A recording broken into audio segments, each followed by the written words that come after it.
This one is interesting. It's not, this one's heavy in my opinion. Healing from your childhood traumas. That is hard. Honestly, I feel like at this point in like social media and like content, a lot of people are like first generation, like healing from their childhood traumas and maybe their generational, experiences and stuff like that. And that's great. And I think that's beautiful. But I think teaching somebody how to heal is not taught, obviously, because it's not linear, right? And understanding healing is also not something that you could just, oh, I know what I'm doing. Like, no. But it is something that I do think should be talked about in a lot of ways. I think these things should be also talked about in your household. Maybe the school system didn't do their part, but parents, what did our parents do? Our parents come from different generations and maybe they didn't know. So we're the generation, or anybody after that generation where they are having parents that didn't know, is the generation that has to break that and has to be like, dang, I have to heal from this thing. This thing is bothering me. This thing is triggering me. This thing transcends in every facet of my life. It is everywhere. Healing from your childhood traumas is very important. And that is where I piggyback on another thing, which is talking about therapy. I think at this point in our lives, like again, in content and social media, everybody talks about therapy. Oh, I have a therapist. I love my therapist. Everybody talks about therapy and it's not as taboo as it once was. But therapy is important. And the reason why I think therapy is important, I think it allows people to really see their problems in a different way. It is so easy to get caught up in your problems. So easy. And it's so easy to feel like your problems are sitting on top of you and suffocating you. But having a therapist or having somebody that you can speak to that can help you figure out what these problems are and get you to a good place is very important. I think everybody should go to therapy at least once in their life. Everybody. I do. I really truly believe that. I do think there's a select few people that they genuinely may not need therapy, but those people are so self-aware that they can self-soothe. Like my husband. My husband, he's probably one of the only people I really truly believe may not ever need therapy. But outside of him, I don't know anybody else. I don't know anybody else. A lot of people I do think should probably go to therapy at least once in their life, just so they can see things in a different way and hopefully have somebody who gives them the resources that they need to get through whatever trials and tribulations they're facing at that point in their life. The next one, mental health. Piggybacking on that, mental health is very important. And I do think that mental health is one of those things that it's not something you can see, right? You don't know what's going on in somebody's mind. I was saying this to my sister actually a couple of weeks ago. I was like, your mind is your sanctuary because only you know what's really going on up there.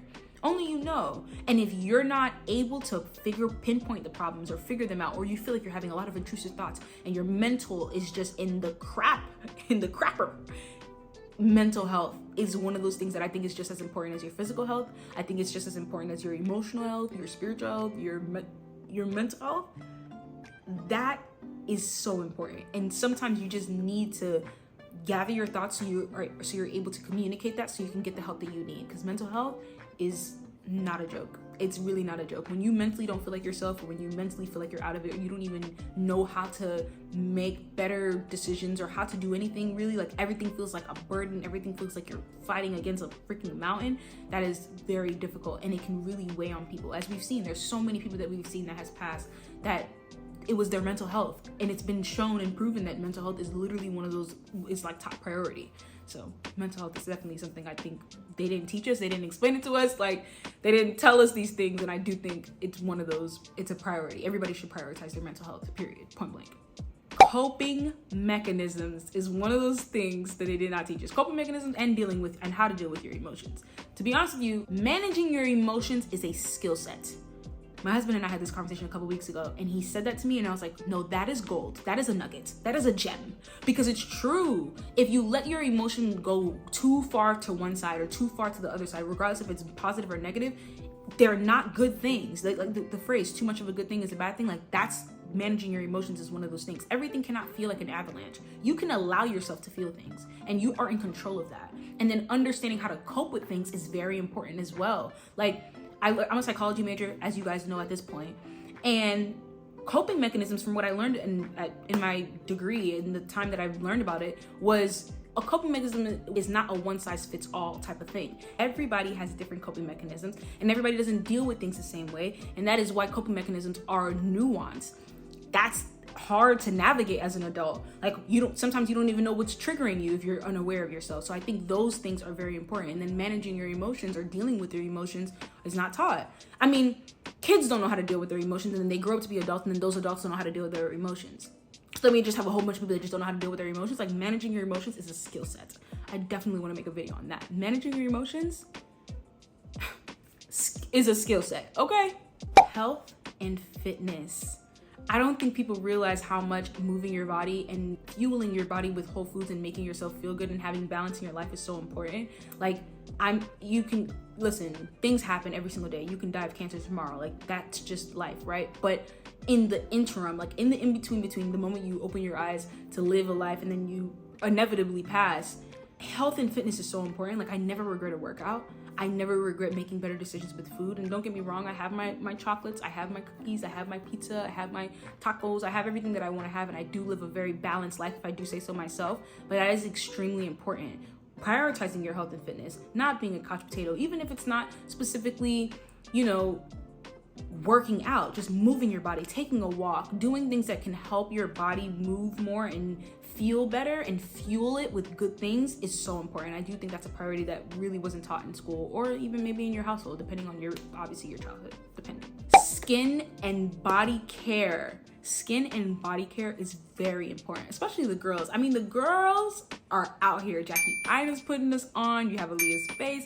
I mean, you have so many people out there that make so much content about skin and body care and how to take care of your skin. You know, there's dermatologists online. There's Dr. Lee, which is a YouTube channel that they talk about. There's 2 dermatologists that literally talk about skin. That is very important because, you know, aging happens and wrinkles are going to happen, and that's inevitable. But even in the inevitable, how do you take care of your skin the best way you know how now? Like wearing sunscreen, for example, is something that people should be doing every single day. I was talking to my mother-in-law and I was talking to my siblings and everybody. I was like, do you guys wear sunscreen? They're like, yeah, no, not really. I'm like, you need to be wearing sunscreen every day, especially in Florida with that heat. Sunscreen is important. So that's what I mean, like knowing certain things that can help even navigate your skincare routine or your skin and body routine, even at a younger age. It doesn't have to be super exorbitant. It doesn't have to be La Mer and La Roche-Posay. It doesn't have to be those things. It can literally be CeraVe, or it could literally be Aquaphor or Vaseline. It could be things that are affordable that you also do to take care of your skin as you age, because again, you're gonna age, so you might as well take care of your skin. It's the largest organ on your body,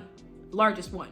Love and apology languages. So I do believe that there are love languages. I don't know how I completely feel about apology languages, but I do think that those 2 things are important, especially in intimate settings, especially in friendships, especially in just relationships that you have that you care about. Because some people don't have relationships that fall underneath those categories, right? But if you have relationships that you care about, knowing somebody else's love language, knowing how that person feels loved is important, especially if you care about them. And then knowing how that person receives apologies are important, because maybe saying I'm sorry is not enough for somebody. For the love languages, I think the love languages are quality time, words of affirmations, acts of service, gifts, and touch. And as I've aged, mine have changed. At first, it was words of affirmation. And then as time went on, it was quality time. And then as time went on, at this point, it's definitely quality time. But before, it was definitely acts of service. Like, I feel the most love when I'm spending time with my partner. I feel the most love when my partner does something for me that I really don't want to do. An act of service, you know what I mean? Those things are very important when you're trying to navigate different relationships, especially ones that you care about. Give yourself a little bit of grace. If you don't know, you don't know. But also learn. I'm very big on that. As you can see, there's a trend in my videos. Learn those things so you can let the other person feel seen and heard and understood, and they don't feel like, wow, I can't believe this person didn't care about me. And maybe it's not that that person or whoever didn't care about them. It's just that the way that they receive love or the way that they receive an apology is not the way that you're providing it. So those things are also, I think, pretty important if you ask me. Another thing is learning how to pivot. Learning how to pivot into something different, or learning how to change the trajectory of your life depending on what you're doing, is very important. And the reason why I say that is because I'm literally living proof that I had to pivot. It's not like I knew exactly what I needed to do when I graduated college, but when I graduated college, the plan that I originally had just didn't work for me anymore. I was a different person and I needed to pivot, and I didn't know how to pivot. I didn't know what to pivot in, and I really went through a little bit of a depression and a little bit of a life crisis because I did not know what to do. And that feeling can be very overwhelming, but learning how to pivot is so important as an adult, because honestly, pivoting is something that you're going to do as an adult for a very long time. You're never not going to have to pivot in something, even if it's not something big. Like me, career-wise, I had to pivot. But even if it's not a career decision or a life decision, maybe it's a smaller decision that doesn't feel so overwhelming or overbearing, pivoting is still important. You do it all the time. So learning how to pivot in your adulthood is very important. I do think that's something that, of course, I didn't learn. So I'm sharing. And then the last one, last but not least, how to deal with grief and death. This is the thing. Death happens every day. People die every single day. And yet the way that people treat death, or the way that people think about death, is so, they have like a guttural reaction to it. It's so like, oh my God, I can't believe it. It's so taboo. Don't talk about it. But it's like, it's happening every single day. Everybody, that's gonna happen to you as well, inevitably. So I think the idea that we don't know how to deal with it, and we don't know how to handle it, and we also don't know how to process it, is kind of weird to me. I feel like it's one of those things where when you sit and you think about it, if this thing is happening every single day, why do we not have a better etiquette around it? There's like no death etiquette. Like that needs to be a thing, like or something where it's a better way of explaining it or dealing with it. How do you console somebody who's lost somebody, and then how do you get through a loss of your own? You know what I mean? And then also there's other things, there's another level of it. How do you prepare your family for it as well, especially when you're getting older? Like, how do you prepare your family? Like, listen, I'm not gonna be here anymore. Like, there's things that you have to know how to do, or things that I want you guys to be aware of, because I'm not gonna be here anymore. So things like that. I feel like death etiquette is one of those things that is very taboo, and I wonder, I don't really wonder why. I feel like I have a solid reason as to why, but I feel like it needs to change a bit. I think we need to all come to grips with it. Like, it's one of those things that I feel like requires a little bit more than this guttural, taboo, weird reaction to it. Like, it happens every day, and sadly that's just the reality that we live in. So yeah, those are the things. I feel like this video was pretty good. I shared all the things that I genuinely feel like I haven't learned. So hopefully if you guys feel the same, drop down in the comments, tell me what you guys think. Tell me if you guys have any other things that you feel like that you learned in your adulthood that they didn't teach you, and help the girls out, help everybody out in the comments, see what everybody else is saying. Let's have a conversation. Let's start a new one. Besides that, I will see you guys again next week. I hope you guys like, comment, and subscribe, and I'll see you later. Bye.